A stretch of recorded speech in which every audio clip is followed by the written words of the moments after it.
J'ai vraiment peur. Peur de quoi, vous me direz?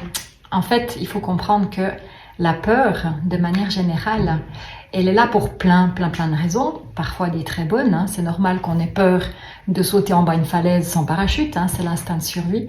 Mais souvent, la peur, en fait, elle nous empêche surtout d'avancer. Et j'entends souvent des gens dire « j'ai peur de me lancer ». Dans un nouveau projet par exemple. J'ai peur de dire aux autres que je fais des soins énergétiques. J'ai peur de ne pas y arriver. Derrière ces peurs, il y a un tas d'autres peurs en fait. Il y a la peur de l'échec, la peur du regard des autres et du jugement. Mais si on décompose ce mot jugement, ça veut tout dire. Hein. Le jugement n'appartient qu'à l'autre. Le jugement est en rapport avec le regard de l'autre. J'ai aussi peur d'être rejetée derrière cette peur, hein, de ne pas oser se lancer. J'ai peur d'être rejetée parce que on peut me trouver vachement bizarre hein, si je fais des soins énergétiques. On peut être traité de sorcière. J'ai peur aussi de ne pas me sentir légitime. J'ai peur de ne pas avoir les capacités, de ne pas avoir le don. Alors, en passant, je peux vous assurer que tous les cours que je vous propose, il n'y a absolument pas besoin d'avoir de don. C'est vraiment à la portée de tout le monde. Derrière ces peurs, il y a aussi des croyances collectives et croyez-moi, justement, il y en a des tas et franchement des plus ou moins farfelus. J'ai même lu dans un livre de communication animale, dans les premières pages, hein, dans l'avant-propos si on veut, il était dit que la communication animale pouvait être dangereuse et qu'on pouvait même en mourir. Comment vous dire qu'à ce moment-là, j'ai fermé le livre parce que ça ne m'intéressait pas d'aller plus loin. Chacun ses croyances, on est d'accord. Mais quand on lit ce genre de choses, comment voulez-vous qu'avec ça, les gens aient envie de s'y mettre? On peut mourir ou tomber malade si on fait des soins énergétiques. Ça, j'ai entendu très souvent. Ça donne pas envie. Est-ce que ce serait pas finalement pour décourager les gens de s'y mettre? Hein, j'enseigne, mais attention, je fais peur aux gens comme ça, je suis sûre qu'ils ne feront pas et je garde tout pour moi. Je pense qu'il y a aussi des peurs de la personne qui transmet ça dans ce genre de propos. Mais dans tous les cas, si vous avez peur, sachez que il n'y a pas de raison et qu'aller au-delà de vos peurs, hein, ça fait avancer et ça vous permet de vous découvrir. Donc n'ayez pas peur et osez. Osez vous lancer dans une formation de soins énergétiques. Je vous garantis que vous n'allez pas en mourir. Vous n'allez pas être parasité. Beaucoup de gens ont peur d'être parasités. Mais il n'y a pas besoin d'être thérapeute hein, pour avoir ces peurs-là. Finalement, du moment qu'on a des contacts avec des humains, on va échanger nos énergies. Donc, c'est pas être thérapeute qui vous rend plus vulnérable. Du moment qu'on croise des humains, on est, on va dire, en phase. On peut être sur la même longueur d'onde ou pas. Certaines blessures en face peuvent résonner avec les miennes et ça peut déclencher chez moi des guérisons qui sont pas toujours faciles à comprendre. Mais dans tous les cas, n'ayez pas peur. La peur paralyse, la peur bloque. La peur vous fait stagner, alors que aller au-delà vous offrirait certainement de nouveaux horizons. Donc voilà.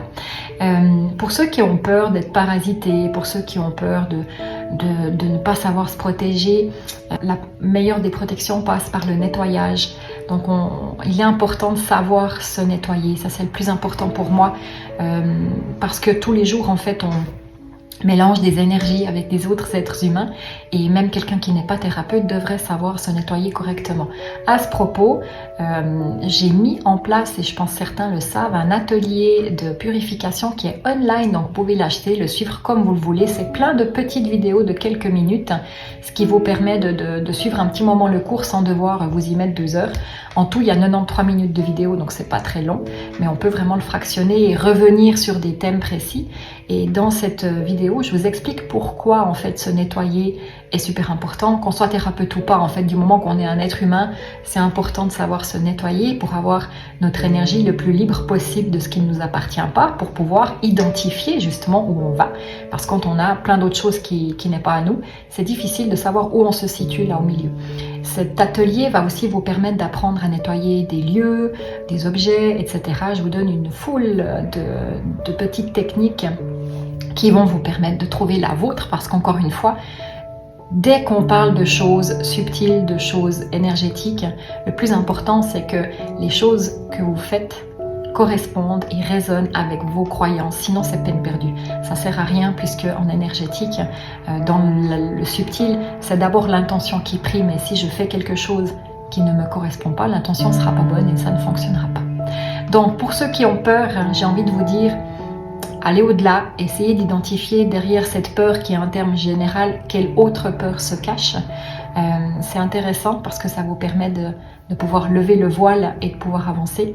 Et si vous hésitez à vous lancer dans des soins énergétiques parce que vous avez peur qu'il faut des dons, sachez que toutes les formations que je propose sont clés en main. Vous êtes là pour apprendre et qu'il n'y a aucunement besoin de dons, de capacités. Je dirais que ce qui a besoin, c'est d'avoir envie.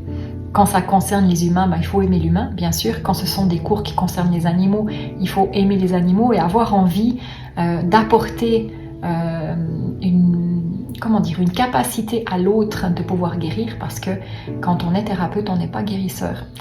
Ça, c'est aussi quelque chose d'important. Donc du coup, on a moins peur de se sentir non légitime parce que je suis thérapeute, je ne dois pas guérir. Je dois amener l'autre sur la voie de la guérison. En fait, je lui donne des clés, mais en aucun cas, je suis responsable d'une guérison. Donc voilà, c'était mon petit live ce matin sur les peurs. Parce que je pense qu'il n'y a pas à avoir peur. Identifier ce qu'il y a derrière pour pouvoir avancer, c'est tellement mieux. Je vous souhaite une belle journée. À bientôt.